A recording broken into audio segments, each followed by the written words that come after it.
Samoa tula I masisi ia laufua o lou palelea.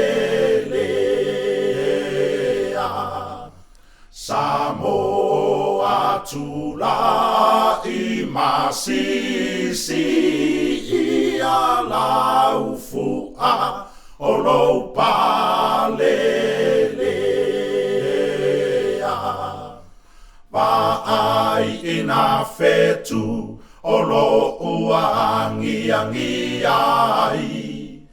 Le faai longa lea o Samoa wa mawhai. O na tautai o I Samoa e mau. Lau pule ia whaavavau.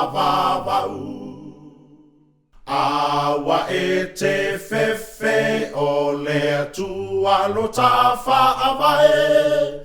O lota sa o lotonga. Samoa tula I uangi laufua o lou pale.